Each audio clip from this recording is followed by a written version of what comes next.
Welcome to Legends of Grayskull, the podcast that dives deep into the mythology of Masters of the Universe, with your hosts Matthew Dooch and Shawn Skele. News, reviews, remasterings, and more are just ahead on Legends of Grayskull. Hello, everybody, and welcome to episode 98 of Legends of Grayskull, the fan podcast where we discuss the history, the mystery, the magic, and mythology of He-Man, She-Ra, Eternia, Etheria, Norda, Primus, New Adventures, Old Adventures, Ladybird, UK Annuals, comics, mini-comics, anything you can think of with that He-Man, She-Ra, Masters of the Universe, Princess of Power! Now I tell Logo down in the corner. I'm Matthew Dooch, here again with Shawn Skele. Now, Shawn, how are we doing today? I think it's funny that you stuck on the Princess of Power, and we have nothing to offer those fans today, but okay. I'm good otherwise. You gave it all you got on Princess of Power. I got the spirit. Zor entered me, and hallelujah. Hallelujah. Praise the elders. Praise the elders. Praise the elders. Yeah. Oh, boy. We're getting canceled for this. A couple of white guys. It's worship. Yeah. Just pure non-denominational worship. That's true, yeah. But we are worshiping that which does not exist on Earth anyway, so yeah. Except in toy form, I suppose, yeah. Except in Filmation. In DC, the early DC comics. Yeah, I know. And about half of the mini comics. Yeah. And maybe something else. Stay tuned later. Mm-hmm. But yeah, so pulling the curtain back a little bit in our preparation for the show, mm-hmm. we were messaging back and forth. Hey, anything really come out? Mm-hmm. And we're like, not really. We do have, thanks to Tony Moore, Simba's Guard, our religious emailer. Thank you, Tony. We do have remastering of a Beastly Sideshow. That's coming up today. We told you we'd get to you, Tony. We did not lie. We're going to make good on the promise there. And other than that, we're like, we'll just get together and hang out. And then Shawn remembered that there were new Masterverse comic covers revealed, which got his brain tingling a little bit. Mm-hmm. And then out of nowhere, Shawn found everything this episode. Shawn fault. and Tony. Literally, I'm pushing the button. That's all I'm doing today.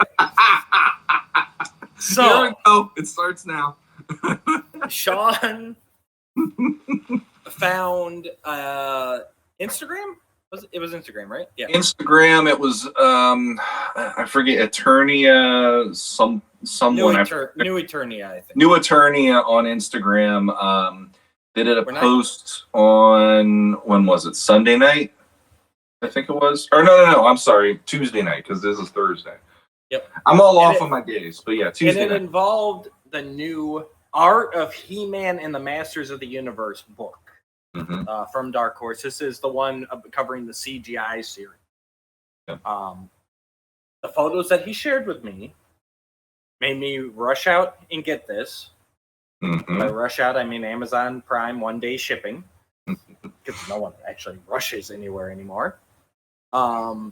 Except for Amazon people. They're the ones rushing to get the stuff to you. So, this I'm going to save for the end of the episode because there are going to be heavy spoilers. Mm-hmm. So this is going to be the last thing we're going to do today, folks. Stay tuned. It's worth it, but if you hate spoilers, you're going to want to turn it off when we start that. That's why I'm going to save it to the end. That way we don't have to worry about, hey, try skipping ahead random amounts of time. Okay? So, but this is an awesome book. In case you don't stick around, I will talk about it for a minute here. It covers everything. I've just flipped through it, and I'm overwhelmed by how much is actually in this book. It's basically the guidebook for the CGI series. It's got sections on characters, creatures, locations, artifacts, weapons, everything. It's got story, abandoning story premises, early designs. I was just showing Shawn, if I can find her again. I should have marked some pages. Yeah, here's Sorceress. It's got some great stuff. It's got some stuff, they looked at some more classic looking designs first before they kind of moved on and eventually got to the Sorceress we know and love from the show. They drop little tidbits about their thoughts. It's written basically by Jeff Matsuda and Rob David, who basically crafted the show and got it on the air. For anyone who says that the CGI series is just a cash grab, read this book and actually watch the series. And I highly doubt you will feel the same. You may not like it still. I get that the tone and everything, the character designs are not for everybody. But this book proves above anything else that is not just a cash grab. Mm-hmm. They were working on this. They got the green light to start production on this in 2019. I did not realize that they had been working on it that long, but it shows in this book. They went through so many iterations. They went more traditional. They went way more out of left field. They brought it back. I mean, they've been everywhere. So it's amazing. Highly recommend. I need that. especially because you love the CGI series, as I did. Yep. The things that it did and the things that they hint at that they're going to do. Stay tuned for the end of the episode. Spoiler alerts. Honestly, touching back on it, the 2019 date shocked me. When they were like, and they're showing sketches in there, we did this years before. Like, okay, like they kept it pretty well under wraps because it was only about a year before it premiered, and this was the best series about kind of keeping everything under wraps of what was going on. So definitely, I'm pumped for that book, and I'm pumped to talk about what we're going to talk about because, like you said, all of a sudden there I am on Instagram, and wait a minute. So for anybody who wants to have a little bit of spoiling, I think they're gonna have some fun. So. Yep. And I hate spoiling, but I had some fun. So next, Masterverse. So Shawn, you saw some comic covers. I did. They released the previews. There's 3 of them, if I recall right, of the Masterverse comic book, and it's got the Viking He-Man and Barbarian Skeletor. Real quick, this is the issue 2 covers we're talking about specifically. I thought it was issue 3. Let me double check, but I thought it was issue 2. I think had Battle Armor He-Man. So I thought it was all the variant covers. Let me pull this up here, guys. I apologize. There. The standard one, Masterverse series. I think this is the one we were both talking about. So it's got. Why are your pictures so big? So the standard is that Battle Armor He-Man, Man at Arms, Evelyn on one side, and like the Sorceress Zodak split. That's a standard. Then they've got a Battle Armor He-Man versus Beastman. Yeah. And then the next issue. A black and white of Man at Arms in front of Grayskull. Where the heck is this when I need it? Are those not the ones we're talking about? No, because the ones that I'm talking about are Viking He-Man, Battle Armor, or Barbarian Skeletor, and Battleground Tila are on the cover. That just came out like in the last week, I want to say. And it's annoying me that I can't find it. Right, it was everywhere like a week ago. Here we go. Yeah. Yep, it's this one. There we go, Master. Okay, that is that is issue 3. Yeah. My bad. So it's got the New Eternia Skeletor above New Eternia Beastman with New Eternia He-Man and the Battleground Tila in the foreground. Yep. They look menacing. They look great. Is that Tim C? That one is Eddie Nunez, the cover. Is the cover Eddie? Okay. That one. Gotcha. That one should be Eddie Nunez, I think. And then there are two other versions. One of them was just the Viking He-Man, just like in kind front of of standing, looking off into the distance. Yep. And then the other one is Battleground Tila with a giant snake behind her, and she's like holding a sword in the middle, but blade goes down instead.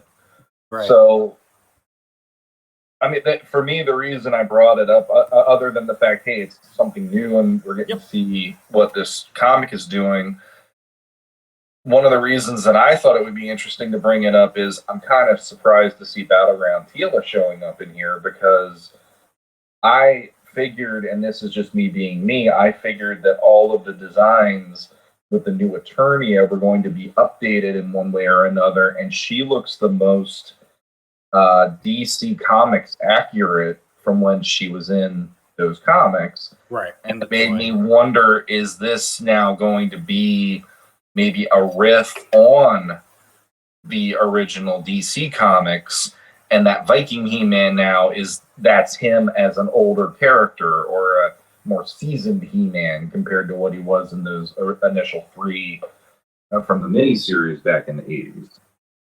See, and I see what you're saying. I think New Eternia is going to throw everything out. Probably.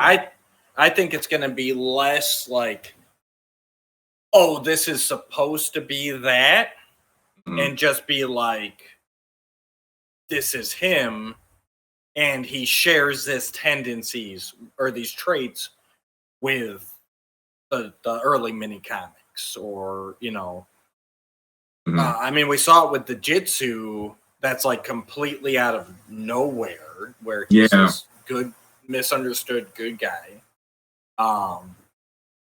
So yeah, I think. I mean, I'll be interested to see what they do with it, and it's interesting that they're bringing in that version of Tila, pretty much not reimagined. And I'm kind of hoping they do something just completely new.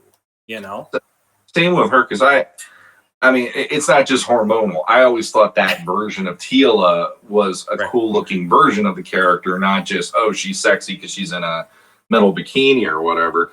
But, and it to me, I have one of her and my normal Tila on the shelf, because I feel like it does represent almost like a different character in a way. I mean, obviously her name is Tila, but there's enough difference to make me go, but she doesn't have to be Tila if you don't want to call her Tila. She could be from a tribe in the jungle, just like He-Man, if you want to go mini comics. Yep. But then the other thing here, real quick, I'm on toynewseye.com, where they have the reveal of this cover, and then it says for the write-up of the issue, tensions rise as the Sorceress of Grayskull shows Zodak, heroes influenced by He-Man from across the multiverse. In an Eternia ravaged by war and left shattered, a goddess known as Tila must free the Beast Man Shaman from a tribe of superstitious barbarians. And when a drunken group of explorers who jokingly call themselves Masters of the Universe run ashore on the Isle of Grey Skulls, 2 words, they must decide if saving a captured sorceress is as important as procuring loot. So that already, I didn't read anything about that when I first saw those images. I just saw the images. Now that I see that, I was like, yeah, this isn't going to be what I was thinking it was going to be, but still glad to see her, because, like I said, I enjoy that take on the character. So, well, I think that just shows, you know, that this is going to be, you know, anything goes. It's we're reimagining, which can turn out really well. Yeah. So I'm more excited for this kind of stuff anymore than like hey, let's redo Diamond Ray of Disappearance. Or let's even honestly, let's bring back 2000X and Mike Young Productions. Like, I know if they could actually continue, it'd be great, but I highly doubt that they would feel like the proper continuation we need. Looking at you, Young Justice. Yeah. So it just too much time has passed, Well, and then on top of that, like for me, a lot of it is you have to get everybody back to which do is it. Impossible. It's impossible. Just like Dean Stefan has passed years ago. Absolutely. So, and then on top of that, like Revelation proved that to me. Like I don't necessarily want to have John Irwin or Alan Oppenheimer playing the same roles, because time has moved on. It is time to have other people in there doing the roles and making it fresh again. Right. But that will never. It's like I'm okay with that idea, but it still hurts to know that we never got a third season. I'm always going to be that guy. It's like, if they're going to get done 3 seasons, I probably wouldn't be as lamenting over it the way I always do. So 3 seasons in a movie? 3 seasons in a movie, sure. And you know what the movie would have had to introduce? Gotta stick with the tradition. If that would have happened, to be honest, that's one of the few places where I would have been welcoming of it, because I like that continuity so much. Them doing She-Ra would have made me go, now how are they going to do this? Because they managed to do something a little different in this show. Maybe it'll be different, who knows, or whatever. But long story short, it just didn't work out. So, well. But yeah, I'm looking forward to this. Now, yeah. Do you still collect physical comics, or are you a digital guy now? Lately, I've been just going to the digital, because it's faster to get that over driving out to the comic shop and stuff. So I was that way during the Eternity War. I was that way. It was just such a hassle to get there. But I found I don't enjoy them as much. I don't know. There's something about sitting down with the comic, not having to zoom in to look up details, Yeah. So I'm definitely a physical pickup.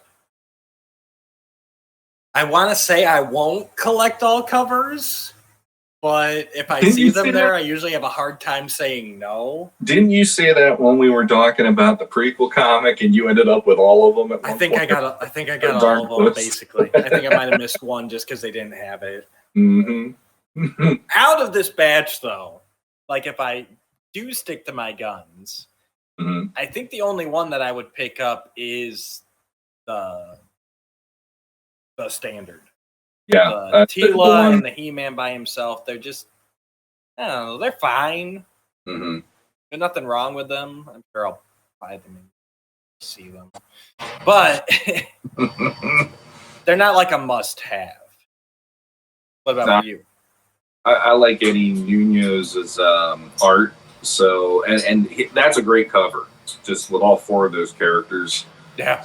So, and the other one, it's like, okay, Viking He-Man, and the other one with Tila, but those for me are like, that's all right, but give me the one where it's like everybody in it is front and center. We're good to go. For sure. And that, issue 3 isn't until April. The series kicks off February 15th, so less than a month. A couple weeks. Yeah. A couple weeks from yesterday. So soon enough, we'll start this journey. All right, before we jump into remastering, just a quick note. I know it's not Masters, but Legions Con has officially announced their dates and their location. It will be November 11th and 12th. Legions Con. Go to legionscon.com for all your info. November 11th through 12th, 2023. It will be at the Marriott in Whippany, New Jersey. They do have the link to book your hotel room if you're staying on legionscon.com, and I'll drop a link down below too. It gets you a huge discounted rate, free parking, lots of waived fees. if you're going to book through the website, the Legions Con website. And the cost is $40. And that's for a 2-day badge. Yeah. And last year they did sell out. It wasn't a quick sellout, but they sold out well before the date. So you definitely want to look into it. I know it's a little higher than last year, but they doubled their space. They're still going to have an exclusive each day, 2 separate ones, lots of panels. Like they're up in the game. Yep. So I think $20 a day, well worth it. Definitely. And on top of that, I mean, there's no sleep. I mean, you have the camaraderie for 48 hours with all these fans and stuff. It's crazy. Right. So if you have any interest in Legions at all, perfect place. Get your butt out there. You know what my favorite part about it is? What? Our friend, your longtime friend, Jesse Arnold, Yep. is a featured guest this year. He is on the initial promo announcement. Mm-hmm. I saw his name, and I'm just like, you go, boy. I'm so proud of you. To quote Cup, I knew you had potential, lad. Yeah. And he's worked his butt off, customs and just his shows, Mythic Minute and all that, shooting the shelf on YouTube. Like he's put in the energy. So it's great to see the community embracing him. He definitely deserves all of it. Well, what got me was pretty much after going to Legions Con 2021, that was what started all that. He was so, like, I still got, to this day, it amuses me. The night when he had Corn Boy on, which was like 2 weeks back now, 3 weeks back. It was his first one of the year. He goes, yeah, Shawn took me in there, and he's pointing out all these people. And he goes, there's Corn Boy. And I said, what the hell's a Corn Boy? And I'm like, and there he is talking to him on his show. So obviously, things went well for him. Yep. And he's on the website. Yep. LegionsCon.com. Check it out if Mythic Legions are your thing. It's a great convention. Lots of fun. Definitely worth it. All right, let's get into it. Tony, it is time. This is your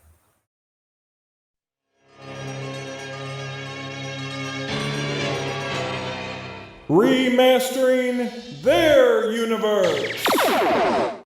That's right, folks. It's remastering their universe. Now, for those of you who don't know, this is something we started pretty early on. And then with everything just actually like new coming out, we kind of fell off it for a bit. But they're back in the early episodes. So what this is we take a story that didn't quite have the power, famously disliked by the community usually. This one today by Tony isn't quite that, I don't feel, but he threw it out to us, so we're going to do it. But we take a story and we kind of break it down, figure out what its premise is, what's the main narrative of the story, and how can we tweak it to make it better. So this isn't we're throwing everything out and doing a completely new story. We want to see how we can make this story work. So today, thanks to Tony's suggestion, we have a Beastly Sideshow from the Filmation He-Man and Masters of the Universe series. And this is one I've got a lot of fond memories of as a kid. I wouldn't say it's my favorite, but I really liked it. So this one was a little harder for me. Shawn, I don't think you had as much issues breaking this one down as I did. No, I think if I have any claim to fame on this show at all other than being bald, I think it's probably the fact that Filmation, typically there's things about it that as a grown man and even as a kid that I usually was like, oh, they went here or whatever, and it makes me wish maybe they did it in a little bit of a different way. Like I'm not a fan of like circuses showing up on Eternia for starters, so Crackers the Clown can go.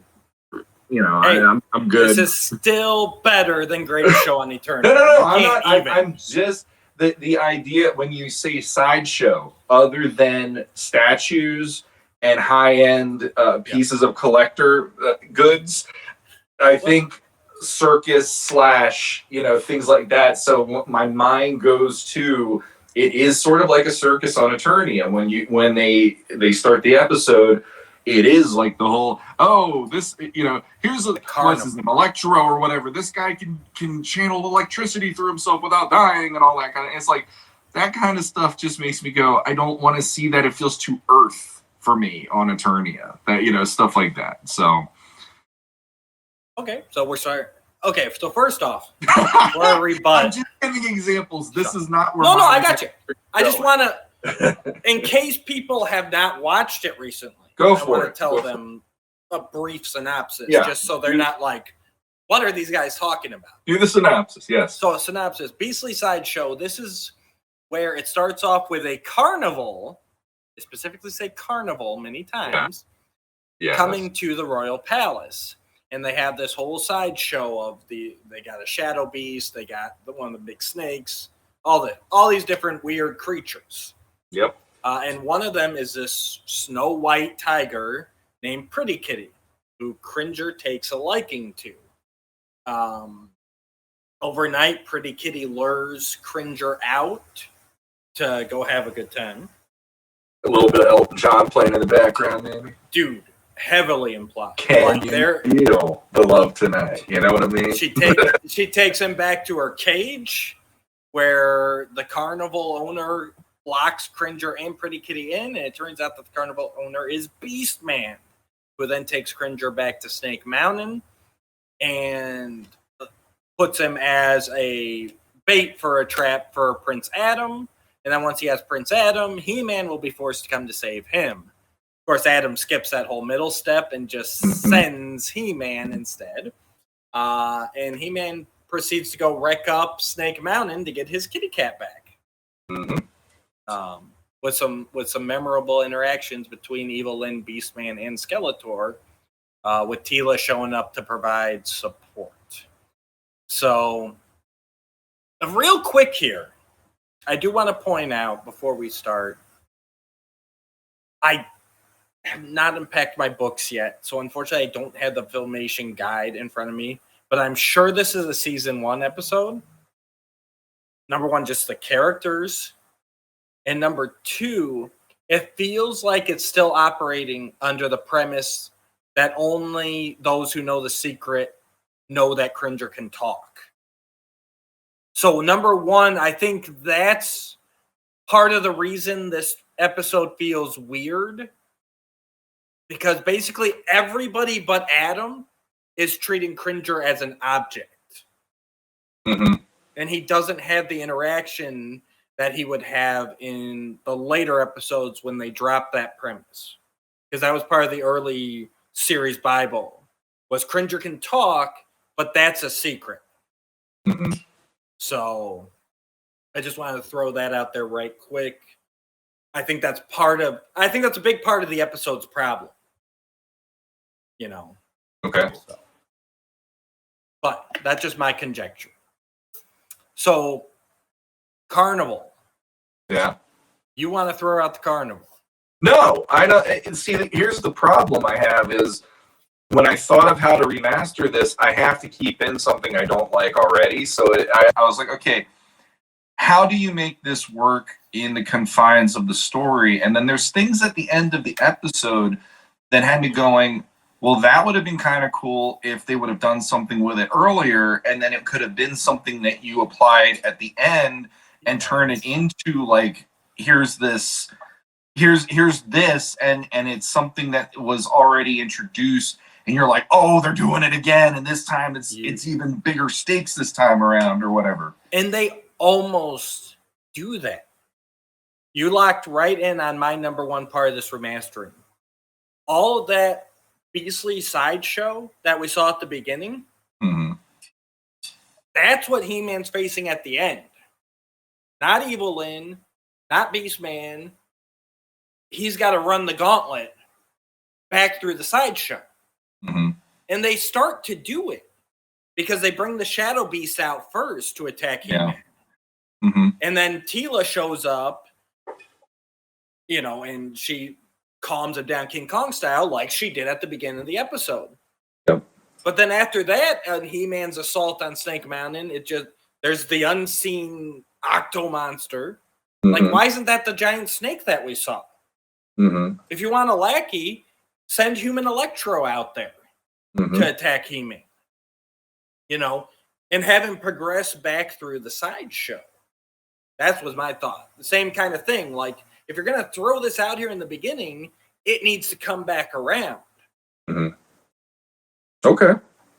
So the one thing, we're kind of on the same page, but we're kind of not, because the way that I thought of it was, okay, if you're going to have a carnival, do the carnival. Fine. Okay. You got all this stuff going on. And I just, in my head, I'm like, okay, Adam and Cringer are walking around at the carnival. You didn't even need Teela. You didn't need Man at Arms, in all honesty. Just have the two of them being who they are, and they're enjoying the carnival for the day or so. And maybe have Orko in it, just because Orko would probably be right there with them, checking everything out like he usually does. He's got to get the pepper too. The pepper's important to the plot. Well, not in mine. No. See, that whole thing, it was just like, all right, we're going there, and that didn't matter. But the thing that I liked was, here's the human who can control electric through his own body, and you have all this other stuff. Human Electro. And then you have a hall of mirrors. Right. And there's this whole thing of, like Adam, like, hey, Cringe, you want to go check out the Hall of Mirrors? Could be kind of fun, And, I don't want to go in there, Adam. And then, Orko, oh, come on, you big sissy, let's go in there and check it out. Then they go in, and they're seeing all the different various, like weird versions of themselves or whatever, and they're having a couple laughs. Cringer gets scared of his own reflection, that kind of stuff. Yep. And eventually it would just get to the point where there'd be something kind of creepy going on in there. And then that tentacle creature, the Octo whatever, I like the idea of that shooting its tendrils out of one of the mirrors, grabbing them and pulling them through so they're captured right there, and that's it. There's no luring Cringer. There's no any of that stuff. It's just boom. And it's like, that is the Beastly Sideshow aspect. There's things that are in the woodwork of this that are like pulling them in and all this other stuff and freaking them out. And then it just turns into Adam and Cringer trying to figure out how to transform into He-Man and Battle Cat while being captured in Snake Mountain by Beastman, Evil Lyn, and Skeletor, and thinking He-Man's going to arrive. It's almost like the Prince Adam, Prince Adam's Courage from 2000X. But then go ahead. Real quick, you actually did the opposite of me.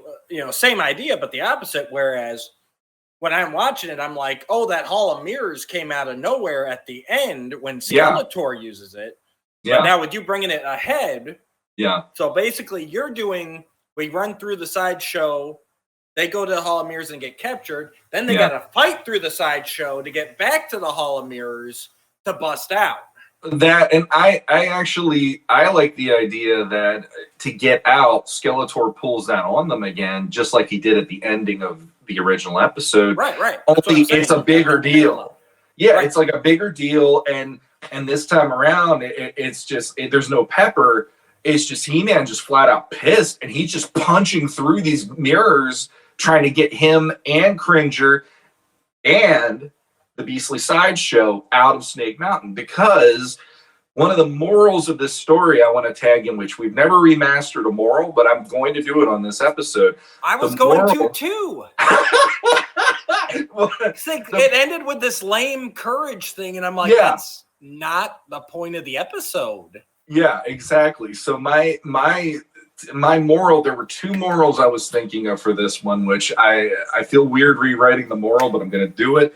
The one option would have been about how to care for your animals, how to care for a pet, and basically don't do what Beastman does, because the whole episode when they're trying to get out of Snake Mountain, Beastman's being pretty malicious towards these animals and just ordering them to do stuff and maybe kick one or maybe do something like whip them or whatever. Like he has the whip all the time.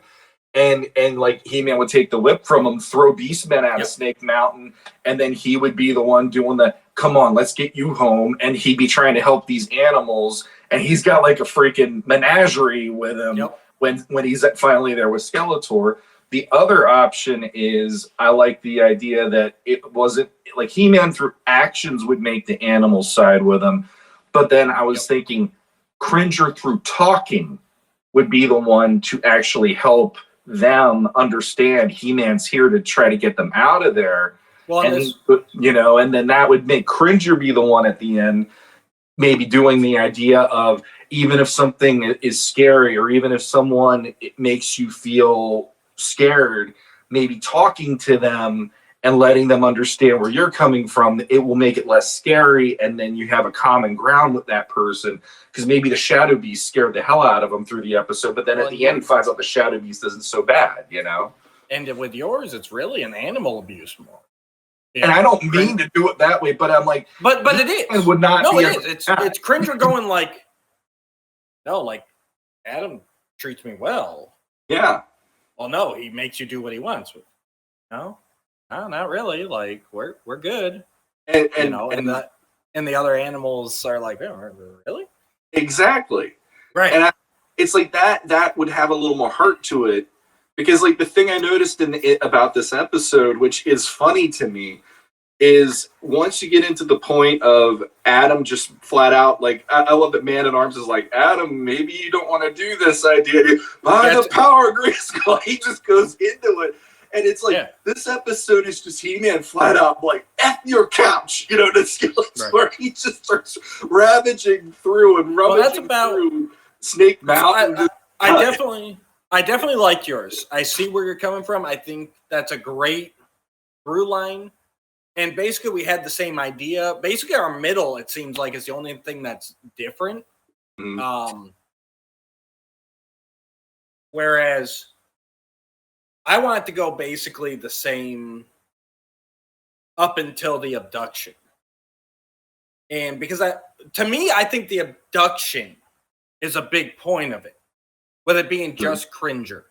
I think it hits a little bit more on like your kid, your best friend, you wake up and he's just gone. What happened? And I think that's what lends itself to Adam acting so. I mean, like you said, Duncan's like, it's going to be a trap. He wants to lure out He-Man, and Adam just like, by the power of Grayskull. All right, let's do this.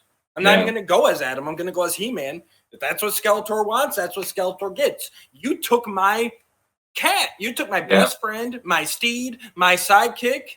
Yeah. Let's go. Yeah. Now, what I would change, same as you, I want that octopus monster in the beginning. Everything that's in the menagerie, I have He-Man fight through at the end. Mm-hmm. So actually, I'd probably take Human Electro out, because I think it should be all beasts. Sure. Because I had that same idea. And for me, one of the things that bothered me was after the abduction, Pretty Kitty's gone. We had that a messenger go, did I catch that right? Is she literally not in the rest of the episode at that moment? So basically what I had is, number one, I made Pretty Kitty sentient as well. She can talk. Because I don't know, it was a little weird with Cringer going full hormonal over basically a beast. You know what I mean? Like, I don't know, it's weird. It's also weird later in The Cat and the Spider, where the humanoid feline Katrina is like ready to ride Battle Cat, and not like He-Man rides Battle Cat. So meow. But so it's weird with Battle Cat and Cringer, right? Because they're obviously sentient, they can talk, but they're still fully an animal. Yep. So number one, I think Pretty Kitty needs to talk. She needs to be sentient like Cringer, but she's been so abused and by Beastman that like she does what he tells her to. He tells her, go get that cat. And she goes and she lures him back. And so then when He-Man goes to Snake Mountain and starts working his way through, and I would have him take Teela with him. Because I did like that Shadow Beast moment in the beginning of the episode. That's something that stuck with me. And that's kind of the start of the idea that, you know, animals, it's all about how you treat them. Yeah. So Beastman, as a carnival owner, he's got the Shadow Beast all rah, rah, rah, rah, and then Teela's like, okay, you're all right. Like, and then for me as a kid, I remember like, oh, Shadow Beasts aren't evil. They're just, you know, it's more like pit bulls. Like, yes, they can be vicious attack dogs, or they can be your best friend. You know, depends on how you treat them. Yeah, exactly. That's what I'm saying. The show was like, as it is, was so close to these points, but it just kind of pulled at the end and turned into a standard He-Man fights through the bad guys. So, but I would also, once they get outside Snake Mountain and the Shadow Beast is there, you know, Teela does her thing and takes care of the Shadow Beast, freeing up He-Man to keep going and get Cringer back. But then that's like it for Teela. I don't like this, like, then she wanders into the trap randomly and no, like, that's it. She's good. We'll meet her back at the palace. You know, that's fine. And basically then He-Man battles through the rest of the menagerie. Same thing, maybe even, like, Skeletor's got the pit trap and everything, and you've got the other creatures from the sideshow pinning He-Man down. Skeletor's like, this is my moment, you know? And Cringer, I put Cringer and Pretty Kitty up in the cage. You could have Cringer and Pretty Kitty kind of, you know, talking about the cycle of abuse. You know, I mean, for kids, but she could be like, you know, Cringer's like, why'd you do it? She's like, my master told me. He's like, well, your master doesn't seem to treat you very well. And she's like, you know, don't all masters act like that? And he's like, no, Adam's my friend. And, you know, have that, you know, going on with them. And so then you could even have it where Cringer can't knock that cage off alone. And he's so like, she has to help me. Yeah. And so then the two of them are able to knock the cage down. He-Man saves them. And then between Cringer and Pretty Kitty, the other animals are like, why are we doing this? Yep. And then they turn on Skeletor and Beastman, and that allows them to escape. I would have them take Pretty Kitty with and have her, you know. And I would keep Cringer. Battle Cat does not need to be in this episode. All Battle Cat showing up at the end does is make everyone go, wait a minute. Yeah. This is a Cringer episode. Yeah. This is one of the first I saw, you know, House of Shakoti style, where, you know, the little defining moments are like, Cringer's not just a coward. You know, House of Shakoti. Adam, I'm back to the palace in 30 seconds, so you better raise that sword. Yep. You know, this is the same thing. Cringer's going like, you know, and we this way we get to see Cringer. I like seeing horny Cringer, oddly enough. Like, showing that he has some other interest besides running away and food. Yeah. It just fleshes him out to me. And having him be the one to be like, guys, this is not right. Beastman should not treat you this way. There are better owners out there. There are better masters out there. You could actually be friends and having the whole thing culminate. All right, I guess I didn't need Orko's pepper. You're right. The pepper's out. But and have them, so He-Man can't destroy all the mirrors at once, but then all of a sudden he turns around and all those creatures are behind him. And they each take a mirror. Yeah. You know, and bust their way out to freedom. Yeah. And then the moral of the story is treat your pets right. Yeah. Care for them. Love them. Don't get a pet if you can't handle the commitment. Absolutely. Again, serious moral, real world applications for kids. So you can't like go into like abuse and trauma, but you can kind of talk about it, just not directly. And kids pick up on that stuff. Absolutely. Yeah, I mean that was something that I was going to say earlier, and you already you hit the mark with that one. Is I think it works much better when Cringer is Cringer through the whole episode, and it's like He-Man does show up because he's going into Snake Mountain both fists flying, but at the end of the day, like Cringer and part of it could be like him even imparting some wisdom to the animals that maybe He-Man would have said to somebody in danger. And it's the whole idea of him going like, and he'd like look at the camera and break the fourth one and be like, I guess there's more in Battle Cat in me than I thought. Or so, like that whole idea. That's the tag at the end when they're back to the palace. Yep. Exactly. Like there is that he feels a little more pride in being who he is, and he doesn't always have to have the power of Grayskull to make the right decisions or whatever. So, and then have him do that with Adam, and then Adam be like, you're right, Cringer. Yeah, you want to go grab some dinner? Yeah. Oh, I've got other plans. And you see Pretty Kitty like over in the door, like, hey, you're right. Yeah, and I made her talking, so she's like, you ready to go, Cringer? Yeah. And he's got the little heart in his eyes. He's like, yeah, let's go. And honestly, it was a Gwen Wetzler directed episode, and she is famous for the heart ending. She did it. She did it in some of the Orko. She did a lot of like the Orko Driel. Later on, Adora's Seahawk moments. So like, and on the little heart there, like, it fit right in with the Gwen Wetzler episode. She was always pushing for that kind of emotion in her episodes, and like I still think it holds up. So we maintain the basic premise. If anything, I feel mine is more action packed while still holding the kids and having a better theme. Beastly Sideshow, but the sideshow disappears halfway through the regular episode.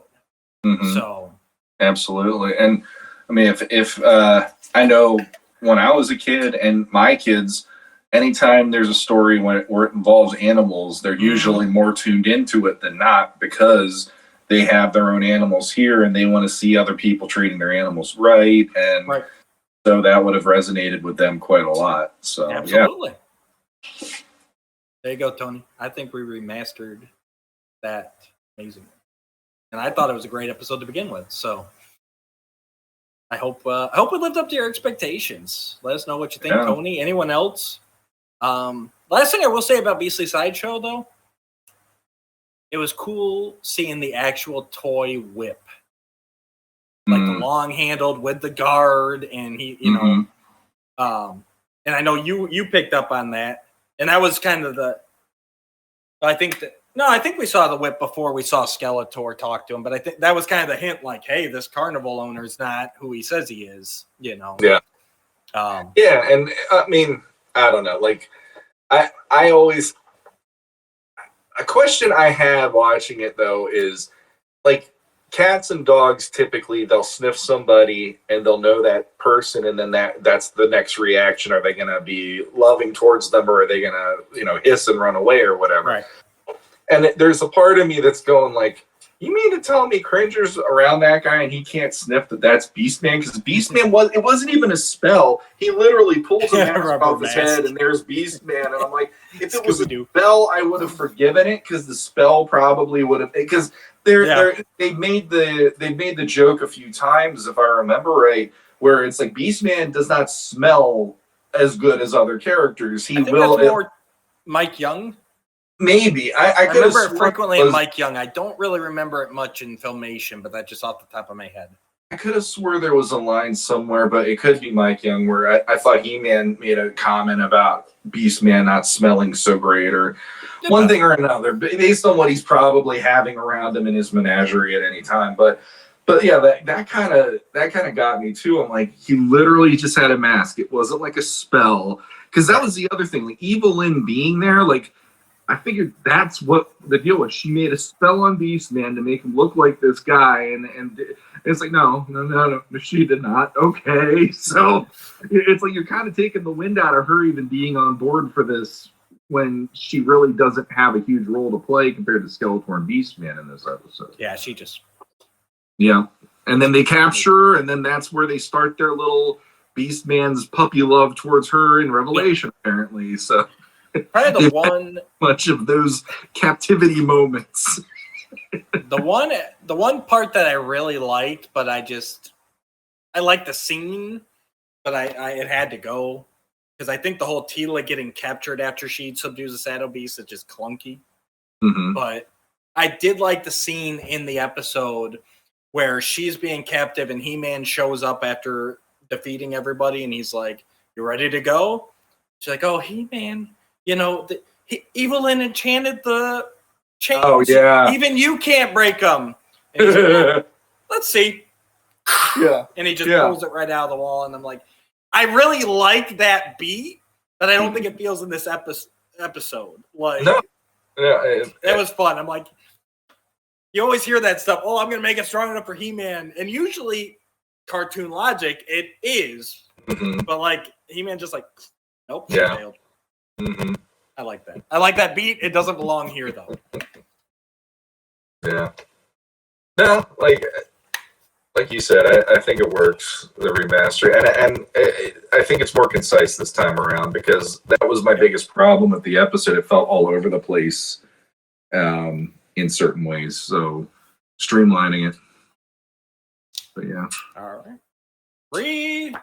ReMaster. Check. All right, so guys, this is the moment. If you do not like spoilers, turn this off.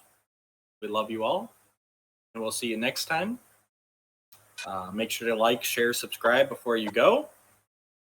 And no hard feelings. Take care. All right. All you guys that stuck around. This book not only I forgot it's also got all of the sneak peek tableaus. You know, at the end of the episode they'd have like that one image that kind of teases the next one. Yep. They've got them all here in full glory. Mm-hmm. I didn't realize how many different artists they had because you know you can never. No, they were only on for a second and everything, but yeah, they've got Jeff Masuda does a lot of them, but there's a lot of other people who Eddie Nunez, he did a couple at least. Jake Parker, Nicola Scott, tons of people worked on it. So those are fun to take a look at. But the last 2 pages, and this is what Shawn found, is entitled A Look Ahead. I can't believe they put this stuff in. I mean, honestly, it's amazing. So, I don't even know where to start. First, let's get some pictures up for our viewers. These are the pictures that Shawn found. So we're actually going to start here with the second page. And this is back on Eternia.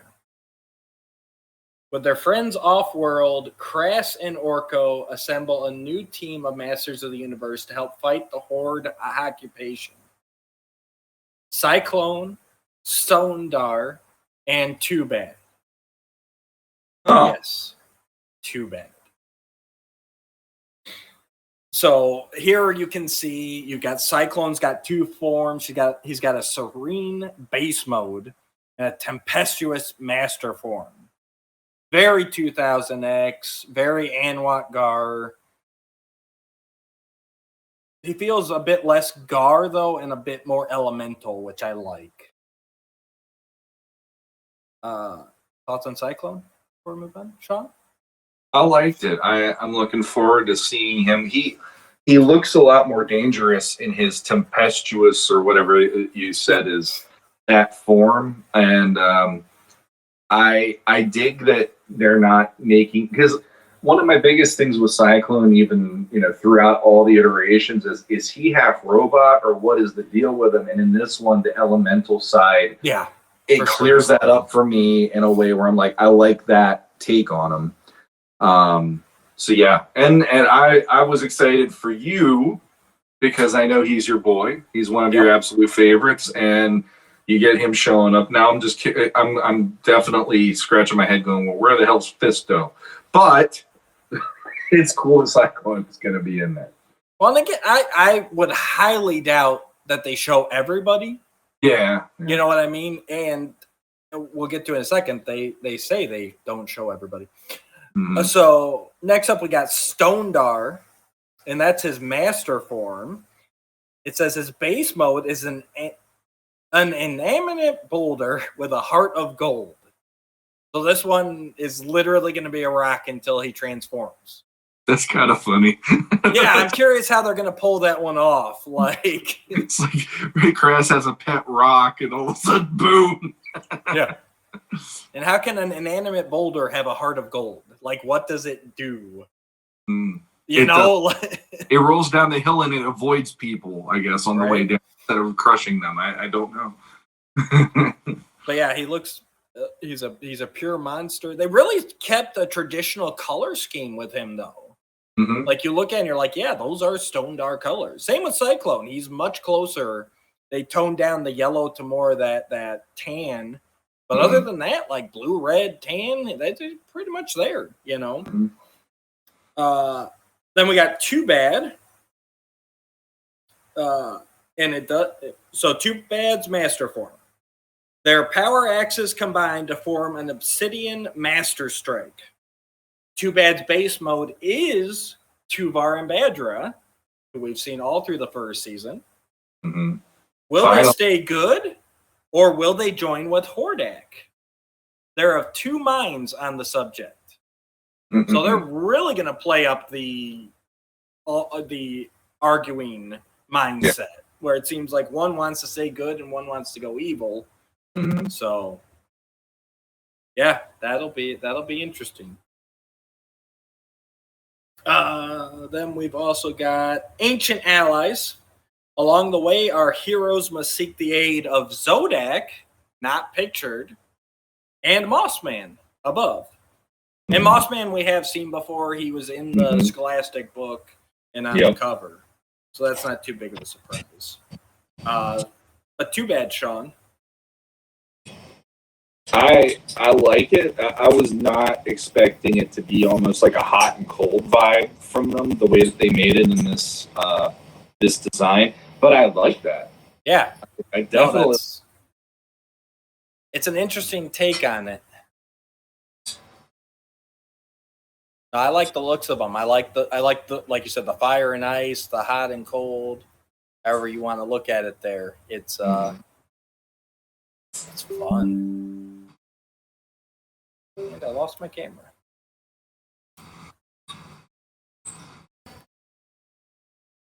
And then last but not least, kind of cut off in the picture from Instagram, but I can see him.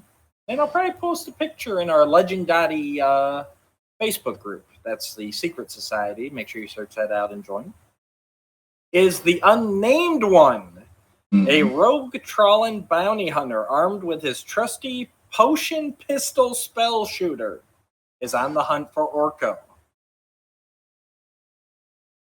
I think it looks pretty cool. It's a surprise because I didn't get to see that, like you said the other night. So now that I know it's the Unnamed One, he's a bounty hunter. It's like that's gonna be. He's got like the double bandolier of like spell bullets. Yep. He's red-skinned.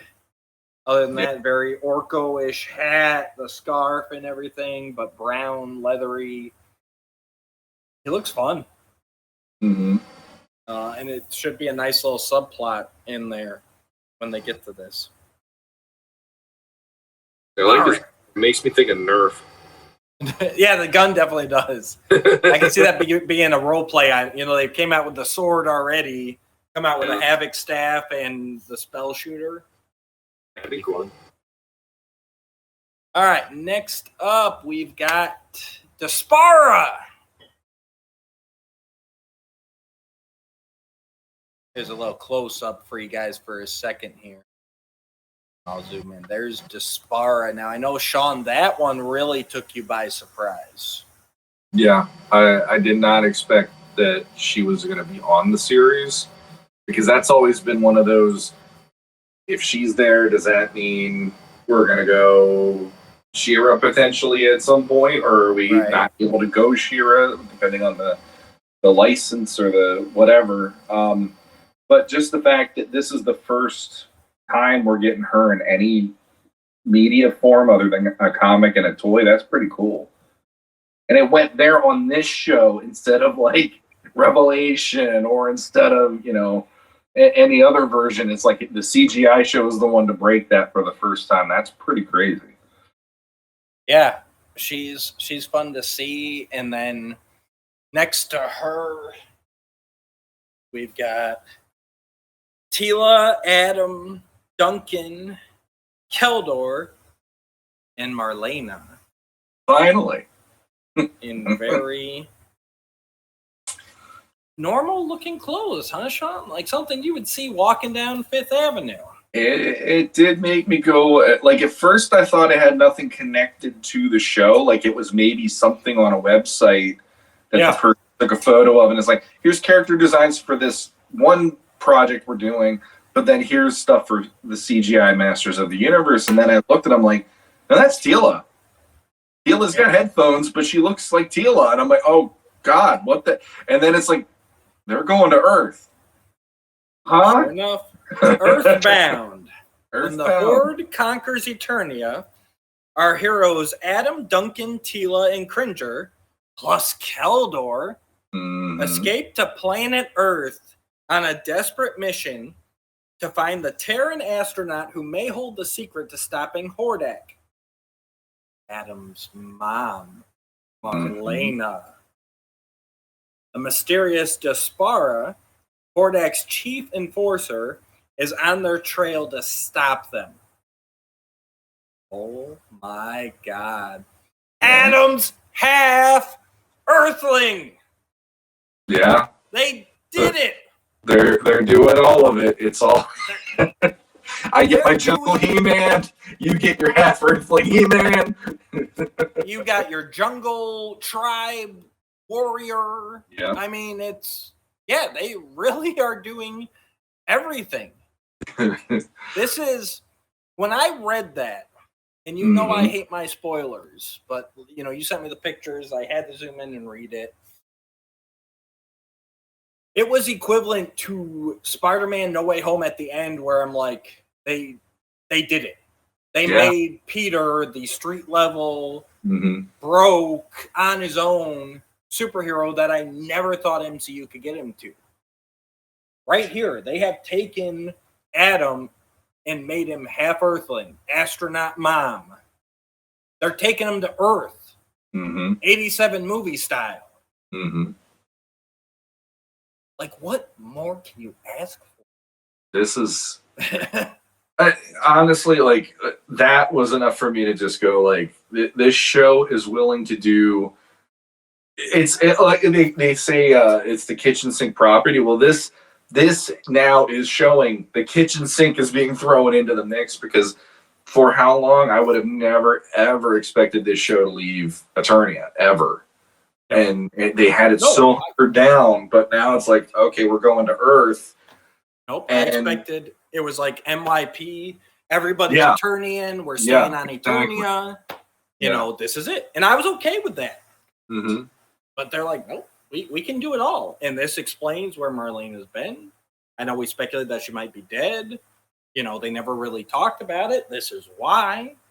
So, real quick, before we jump back to the Despara here, I do want to read the top here. We're kind of looping backwards around here. So obviously up at the top there, you can see Mantena, Rat Trap, Grizzlor, Modulok, and Leech, Yep. who I think all look amazing, horrible. It's going to be a fun season. Mm-hmm. A look ahead. The season 3 finale ends on a cliffhanger reveal of Hordak, our lovable cosmic vampire who feeds on the terror of all living beings. As our story continues, we'll learn he leads the evil Horde, a cadre of monsters, each representing a different primal fear. Hordak and his Horde are the archetypes of terror, known by many names across the universe.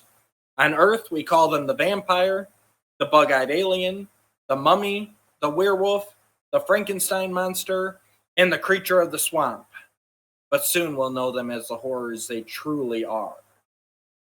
And they've all got Horde symbol tattoos on them, much like we've already seen Grayskull and Havoc in the first 3 seasons. You know, definitely a third power. They all look evil. Modulok, you can see like the energy bits holding his pieces together. He's definitely going to be able to reform, segment, you know. Mm-hmm. God, they look great. I feel stupid right now not realizing that Modulok is basically Frankenstein's monster until just now. Yeah. As a kid, vampire, sure. Wolfman, yeah. Even the bug-eyed monster, it was like, all right, that could be kind of like a 50s B-movie monster creature. But I never thought of Modulok as Frankenstein's monster. I think honestly, it's the biggest stretch on all of those. But I know there's always been kind of that tendency to be like the Horde is basically the universal monsters. Yep. Yeah. So I don't mind the connection. It's not where my mind goes with the Horde, but I'm like, okay, I can live with it. You know what I mean? It's not something that I would do, but I like where they're going with it. I like the theme they're going with. So we already had Grayskull power. We had Havoc, and you know they were basically revealed to be 2 sides of the same coin. And now we're going into this whole primal fear thing. You know, and that's cool. I really like Grizzler's white fur. I didn't. Yeah. It's nothing I would have come up with, but looking at it, I'm like, that works. Yeah, I like that, and I was pleasantly surprised by their interpretation on Leech.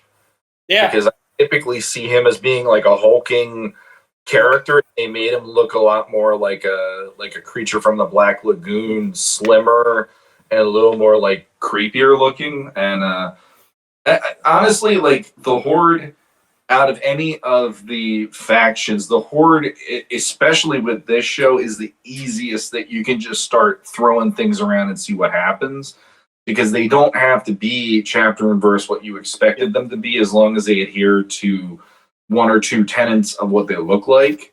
And this is one of those times where I'm like, I've been excited to know that they're going there. And plus, it's not going to be like the Netflix She-Ra where we're only going to get Hordak. We're going to get all of the Horde that we grew up with. So that's pretty cool. And Rat Trap on top of that. Yeah, he looks great. And I really like on Mantena, his eyes are popping out like we're used to, but they're like more, they're not just like straight stalks. They're like these weird optic tendrils, nerves coming out, and kind of they're a little more sinuous. And it looks really cool. Yeah, it's gonna look creepy on screen. Oh, so Despara. I like Despara. Yeah. So, I mean, I know what I'm hoping for. And obviously, most people would go to Adora under that mask. Is there a chance? I'm not going to say it won't be her. I wish I knew based on seeing that stuff the other day. Yeah. Now I'm like, I really want to see the 4th season already. Right. In my head, I'm like, okay, there's 2 options that I would go with if I was too as well. I'm curious if ours are the same. All right. Well, obviously Adora would be the first and foremost, but then I'm thinking Catra. Oh, okay. That's Who were you not what I thinking? was thinking. I was thinking Evelyn. That would work too, because they already showed that commonality, because that's her father. That's what Hordak. they're saying. Yeah. And we know Despara was raised as a daughter of Hordak. Granted, the raised part would be different, but that's the red herring that I'm waiting for. Is them going like, oh no, it was Evelyn. After Hordak met her at the end of season 3, he made her into Despara. I'm gonna probably say I don't think so, because the fact, like, Evelyn is so magic based that, to me, Despara is a physicality that Evelyn is not. So I feel like she would have to be already in the ranks, ingratiated into the Horde, not just here's Hordak showing up and that's his daughter, and because I could see her siding with him as a way to get out of what's happening, because now Skeletor. We lost Shawn. And we'll be right back. All right, we got Shawn back. We're good, guys. So yeah, no, I'm not saying I really think it's Evelyn, but that was just think about it, I'm like, that's the one that, like, if they're gonna pull a red herring on us, Sure. I could see them doing that. Mhm. I will. Last thing I'll point out real quick from the book, and I didn't take a picture of it. Maybe I will later. They do have all the paintings and tapestries, which look awesome. And they do show the one of the royal family. Oh yeah, the one with the empty cushion. These tapestries not only serve to represent Eternia's rich and glorious history, but also to foreshadow possible revelations and stories to come. How else can you explain the rather large empty space on the sofa to Adam's right? Yeah, and so we always said Marlena looked, crestfallen, beat up in there. So absolutely, yeah. I'm such a geek about this show that it's like any news I get about it just makes me happier. Even like, I think the only season that I wasn't like blown away by anything, but I was still happy, was probably season 2. Because Musquitara was just kind of a blink and you miss it moment, and we thought it was going to be a bigger character than that. But beyond that, I mean, they have never given a season where I'm not at least ready to sit down and binge the hell out of it to see what happens next. So, and ever since we saw that painting, I've been curious if they are going to go there. So how much are you going to scream like a little girl if that's a big Adora under Despara's mask? As much as I screamed about Earth and everything else. Back to the main guys. But no, honestly, if they can pull this off and bring Adora in after being Despara, this is a show that will deal with that trauma. And this is a show where Adora won't just jump into She-Ra, I feel, and really have to earn it and earn her redemption, which I've been saying since the beginning. I want that story. I hold nothing against Filmation. 1985 was not the time in a kid's cartoon to go into this kind of stuff. They needed to do Adora, bad guy, redeems, ultimate good guy. That's absolutely how Filmation should have been. That's how Filmation should always be. I'm good with that. Nowadays, we can dig into it more. We can have some more real conversations. We can have an Adora that's battling her demons and still keep it for the kids and for the adults. And I cannot wait to see how the show handles that if they go Adora under that mask. Well, last season with Kraz. Right. Now that's the one thing though. Like, we just had a redemption arc with Kraz after she went full on havoc because of the crystal that she had, and deciding to side with Skeletor. What are the cause though? Well, here's the thing, though. They did not go as dark with her as I thought they were going to. No, they did. She pulled her And punches. She did everything she could to keep the Masters safe while working for Skeletor. And she was also basically haunted by Skeletor. So he was pissing her off enough that she was eventually not going to be on his side no matter what. But in this version, if they have Adora, that's a story point that would be interesting, though, in that it's not set up in the way that I'm thinking it would work right now. But if it goes into season 5, for instance, you have Kras being somebody who dipped her toe into that and can understand the redemption of Adora wanting to go good if she gets the sword and all that stuff. And that's an interesting thing, that it wouldn't just be Adam turning her to good and helping her. It's the whole group of them, which it's the whole we have the power. Well, there you go. That group would be in concert in trying to make her feel like she has a chance to redeem herself then. Like, I could see some of them not wanting to side with her at all. Like, probably Teela and Duncan would probably wait a minute. Right. But then you have Kras and Adam, who are both like, well, Adam being like, this is my biological sister, and Kras being kind of like his adopted sister, and her going through what she went through last season. I think it could be an interesting dynamic for the story just based on that in general.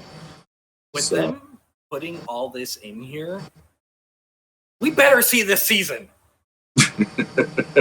This is even better than, after Mike Young ended, we did get the interviews where some guys kind of gave their thoughts on where the show was headed. Some of that contradicted each other. Some of it, even they said was like, well, that's kind of where my mind was at. Who knows what would have actually come, But this is like definitively in print. This is our plan. This is our setup for the next season. And I am ready for it. Holy smokes. Same here. That's the thing. Like, that's where poor Mike Young Productions got screwed. You can't introduce the Horde and not follow through with something. Like, that's big of a third party that your mind starts going crazy with the potential. So the fact that you got Hordak at the end of season 3, it's like, you gotta give us at least 2 more seasons of this. Because to me, Snake Men is we covered them last season. We're done. Okay, fine. And, me being who I am, but in general, they did that. That's fine. The Horde, to me, because of them being so galactic and tyrannical in that way, it makes more sense for that to be a bigger storyline carried over more than just one season. I agree. Last blurb I'll read from here. From Rob David. How do all these sneak peeks tie together? And what about that big cliffhanger question? Is Evelyn truly the daughter of Hordak? Well, you've made it this far, so we can tell you. We ain't gonna tell you in this book. But one day, we will tell that story. Because Masters of the Universe is a living myth, full of endless possibilities. Motu forever. I've got Rob David's promise that we're going to see that story. And I will say, there's a couple times in this book where he posits the question, is Evelyn truly the daughter of Hordak? So I'm really curious about that too. I took it as I took Hordak at his word, and I'm good with that. Like, I think that's an interesting story plot. But after reading some of this stuff, it's kind of like, is she really his daughter? So that's going to be an interesting plot thread there as well. Absolutely. I'm looking forward to it. So real quick, we got a couple minutes left. All that's been pictured. Who's the guy, girl, that you want to see that has not been teased or, outright shown? Like I said, I'd like to see if Fisto shows up, because to me, out of anyone, if they're giving the power to others to build a new army to offset the Horde invasion, Fisto should be a given. You know, like they already did Stratos, and I mean, I'd like to see Buzz Off, Fisto, you know, any of those, you know, like the typical Masters characters that, and they even nodded at the Adrenids. Yep, they talked about them. Series. So hopefully Buzz Off is out there. Hopefully Fisto is out there. And I'd like to see him riding in on Stridor, because they already showed Stridors, even though it wasn't, you know, one Stridor, but it's cool that they're out there too. So I gotta say, I mean, obviously any of the core characters. I mean, for my main one, I'm gonna go Whiplash. I really would like to see what Whiplash does. Obviously, Keldor is going to need some more evil warriors, because, I mean, it's kind of a hint that there's going to be like a Keldor Masters team up. But I'd still like him kind of have his own guys too. So I'd like to see him add to his army throughout this next season. Or he has to get his own army because the others have defected. Right. That's what I mean. I think he still needs some baddies. Yeah. I don't want him to just be like Keldor's part of the Masters because Hordak's the big bad. You know what I mean? I still want him kind of doing his own thing too. I don't mind the idea of Keldor having to deal with the situation. It's the evil seed thing. Okay, right. We have a common enemy. We're going to go up against it. But then him amassing an army behind their backs or something. Right, or he's still got his guys though. Yeah, because like the too bad thing that you said about the Horde is kind of a surprise, because it's the Jitsu thing in New Eternia. It's like I always equated too bad to being, you know, Skeletor's warrior. So they're changing this stuff enough that I like that. I don't have my own footing of what they're going to do here. And with that, with Tuvar and Badra, it sounds like, I mean, obviously we're going to say that Badra, you know, since he's the fire personality, I'm assuming he's the one that wants to go with the Horde. But it kind of feels more like, or I'm thinking it's going to be more like, well, they're the main power. I served Randor because he was the main power. The Horde's taken over, so we should serve the Horde. And then maybe after the season's over, it's like the Horde's gone. Randor doesn't want me anymore because we defected. All right, now Skeletor is a big power. Let's go to Skeletor. You know what I mean? Like, I think he's more chasing that master, that big master. You know, the powerful master. Yeah, that's how I'm assuming it'll go. But a deep pull, especially because all of this is, you know, Hordak's the ancient vampire and everything.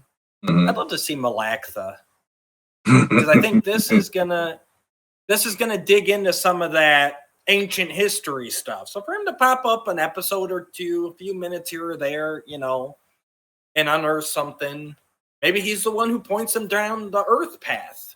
You know what I mean? Like, I don't think it's out of the realm of possibility. Well, I mean, if they go with Doran's, that wasn't the reason they couldn't have the Horde proper on Netflix was because of the copyright issue or something? So because Mattel's got the toy Horde. Yeah. So they could only use the Filmation members of the Horde. It's a really weird licensing thing.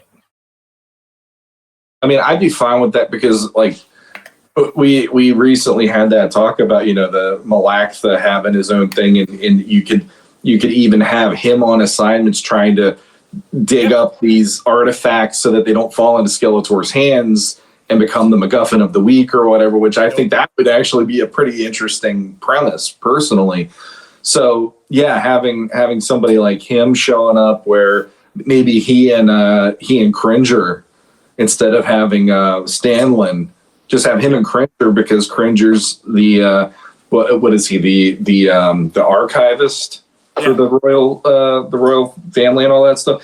You can have him and Malaktha going into that, because he is more interested in the historical relevance of this. Like, you haven't been to the Royal Library? For shame, children, and all. Like it's like him and Malaktha would be like love at first sight when they get to meet each other and learn that they both are bookworms like that. I love it. Cannot wait. Rob, Jeff, you better make this. If you put Malaktha in there, you don't even have to credit us. Just give us a wink. Put like a bald guy and a guy with a goatee in the background and do it like this. I'll be a horde slave. I don't mind. I don't know. I'll be whatever. It's like when they brought out the prequels for Star Wars. What was it? In Sync. They wanted to be stormtroopers at one point. They were like trying to like pimp themselves out to Lucas. It's like, I'm the same way about Masters. It's like, hey, you want to put me in there as like somebody that, a henchman to Skeletor? You want me to be, like grown up pig boy? Fine, I don't care. Right? It'd be really cool to just go, hey, that's me. Oh, I love it. All right, guys. Thanks for tuning in. It's been a great episode 98. We're almost to 100. 2 away. Oh my Lord. I'll be there before you know it. We got lots of exciting things lined up. So make sure you like, share, subscribe, so you know when the new episode's popping up. You get all the news. You know when we go live on YouTube. Even if you're listening on audio, head over to YouTube. Hit the subscribe if you would. That way you can get our numbers up. I'm not going to lie. Numbers are always good. And then those random, because we do some live stuff that we even don't put to audio. So, but yeah, thanks for joining in. Shawn, anything you got to add? Like you said earlier, get your tickets for Legion's Con and get your room for Legion's Con. And check out Jesse's channel, by the way. I'll throw in that, since we mentioned him earlier, Just Shelve It. Every Sunday night he does an interview, and he's in the Cabal. He's all over the place in there right now too. So shout out to him for doing well. And until next time. Until next time, guys. O2 forever. Oh, come on.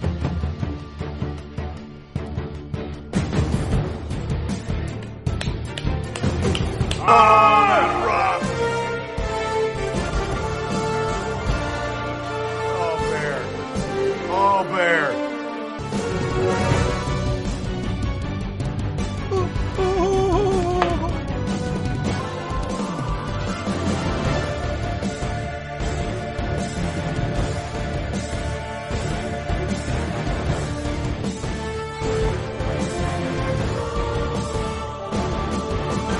Oh.